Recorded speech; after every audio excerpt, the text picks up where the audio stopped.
Bonjour tout le monde et bienvenue à Histoire de F1, une série produite par le Bulletin F1 racontant quelques moments historiques et ou inusités dans l'univers de la Formule 1.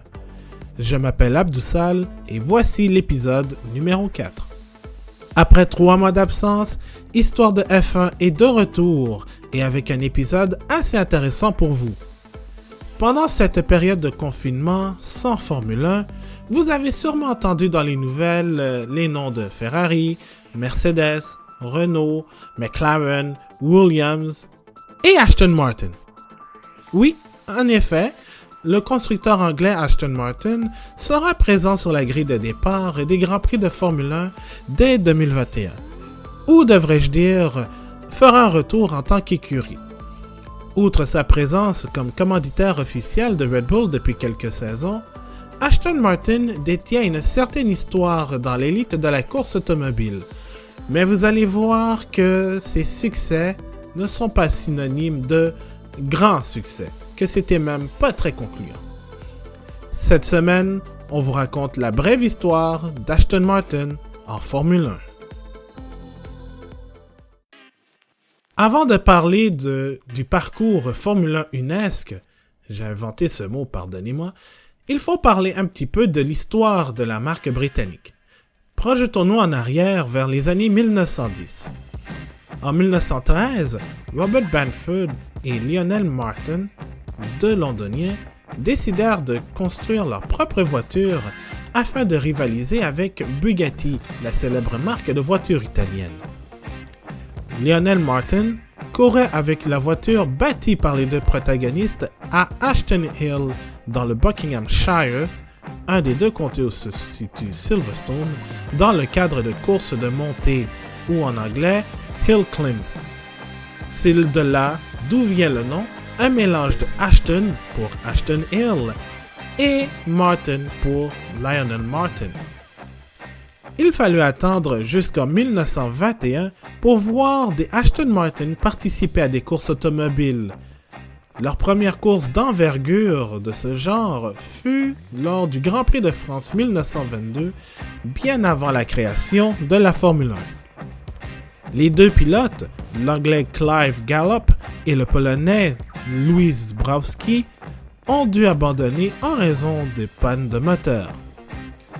Malheureusement, des problèmes financiers minaient la compagnie de Bamford et Martin et, après les décès respectifs des fondateurs en 1942 et 1945, Sir David Brown racheta la marque en 1947. Brown est le fondateur de la marque éponyme David Brown Corporation, spécialisée dans la conception de tracteurs. Avec ce rachat, Brown continua dans le domaine de la course automobile. Ayant remporté les 24 heures de Spa-Francorchamps en 1948, Aston Martin avait comme objectif d'obtenir la victoire au toujours très célèbre 24 heures du Mans.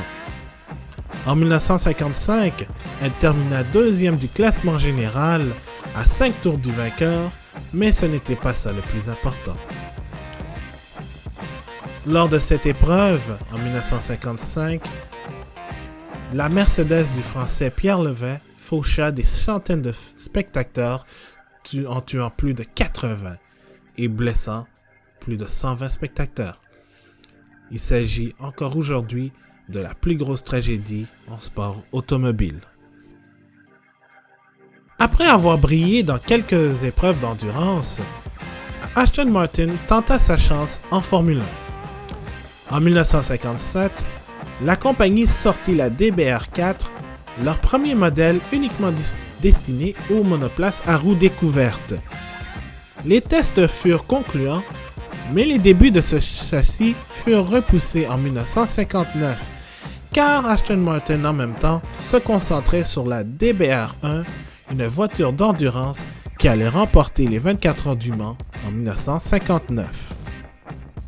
Si l'idée de repousser l'arrivée de la DBR4 de 2 ans fut brillante pour l'endurance, en monoplace, ça allait devenir un énorme regret. Mais cela commençait quand même sur le bon pied. Tout d'abord, elle participait à une course hors championnat, l'International Trophy en Formule 2. Le Britannique Roy Salvadori, leur pilote ayant mené la DBR1 à la victoire au Mans en 1959, termina deuxième. Mais là, il faut souligner le gros problème de ce châssis. Il est muni d'un moteur avant, alors que les autres monoplaces avaient un moteur arrière, ce qui était plus efficace. Comme la Formule 1 évolue au fil des ans, la DBR4 n'a jamais pu être développée pendant ces 2 ans de pause. Heureusement, la voiture put se qualifier pour leur premier Grand Prix aux Pays-Bas à Zandvoort.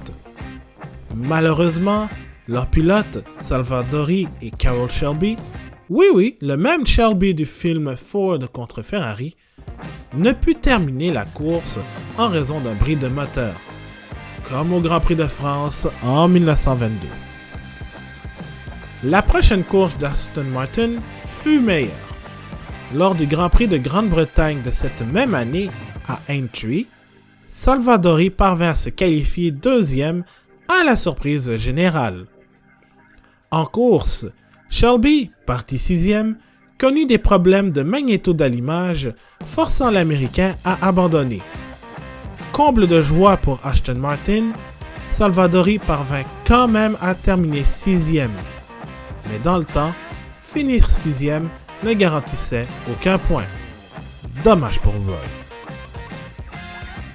Au Grand Prix du Portugal, sur le circuit urbain de Monsanto, les deux DBR4 arrivèrent à terminer une course sans le moindre ennui. En revanche, les deux pilotes n'inscrivèrent aucun point. Encore une fois, Salvadori finit sixième, Shelby huitième. La suite de la saison difficile de Aston Martin continua en Italie à Monza. Très mal qualifiés, Roy Salvadori et Carroll Shelby effectuèrent une belle remontée. Malheureusement, Salvadori, alors septième, dut abandonner. Quelle est la raison d'après vous? Eh oui, une autre panne moteur. Quant à Shelby, il parvint au moins à terminer dixième. Comme au Portugal, c'est Sir Stirling Moss qui remporta le Grand Prix. Au bout de 4 Grands Prix en 1959, la DBR4 récolta aucun point, mais plusieurs pépins, en plus de perdre Carroll Shelby, qui se concentra sur d'autres catégories de courses automobiles. Pour remplacer Shelby, Aston Martin embaucha le Français Maurice Trintignant, ancien pilote chez Cooper, qui termina 4e au classement général. La marque britannique mit la DBR4 de côté afin de concevoir la DBR5 pour la saison 1960. La DBR5 était plus légère que son prédécesseur, mais possédait encore une fois un moteur avant, mais celui-ci était plus lourd. Contre les mêmes monoplaces à moteur arrière, la saison serait encore plus compliquée qu'en 1959. Pire, en arrivant à Zandvoort dans le cadre du Grand Prix des Pays-Bas, la DBR5 n'était entièrement pas prête pour entrer dans la compétition. Tout de même, Aston Martin obtint la permission de participer à la fin de semaine complète, mais seulement un véhicule pouvait se qualifier. C'est Roy Salvadori qui put rouler avec la DBR4 amenée en cas de problème. Le Britannique se qualifia 18e, mais le lendemain ne put prendre le départ en raison d'un différend avec les promoteurs du Grand Prix néerlandais. Ces derniers leur disaient que, malgré leur participation au rendez-vous hollandais, Aston Martin ne serait pas payé. L'écurie britannique refusa catégoriquement d'être de la grille de départ, synonyme d'un DNS ou d'un Did Not Start en anglais. Drôle de lundi après-midi. Oui, il y avait un Grand Prix de Formule 1 un lundi. Aston Martin ne put courir. Ce fut la toute première course de Jim Clark en Formule 1 et, malheureusement, un fan fut happé mortellement par la voiture de Dan Gurney.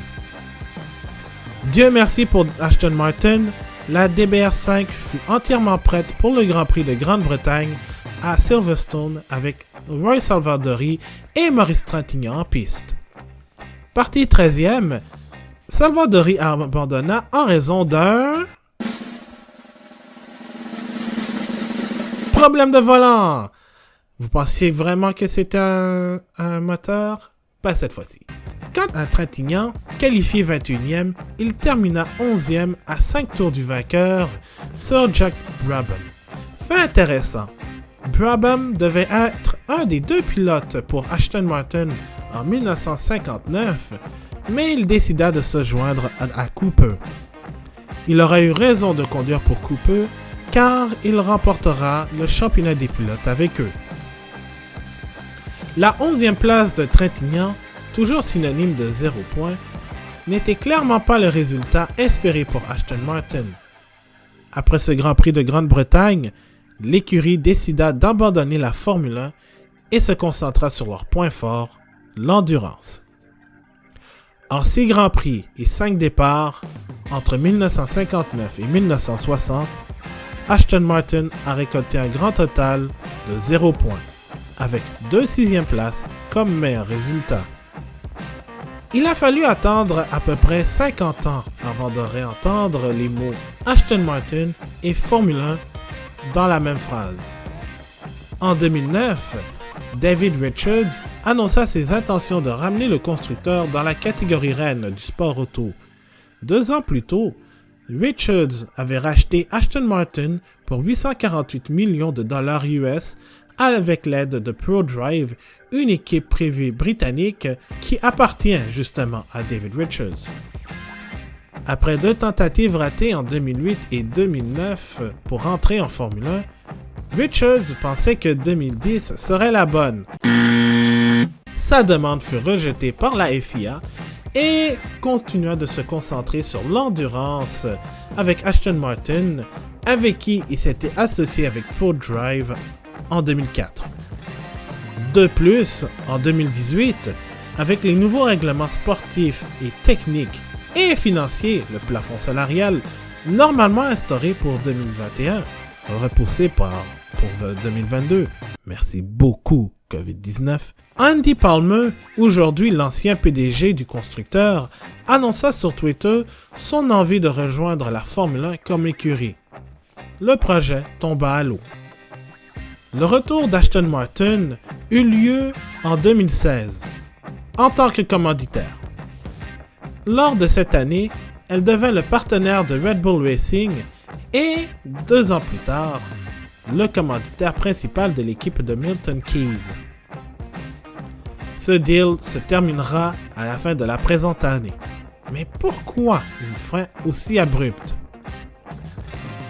Le 31 janvier dernier, Lawrence Stroll, un nom très bien connu dans l'industrie de la Formule 1, racheta Aston Martin pour 316 millions de dollars canadiens en échange de 17% des parts de la compagnie.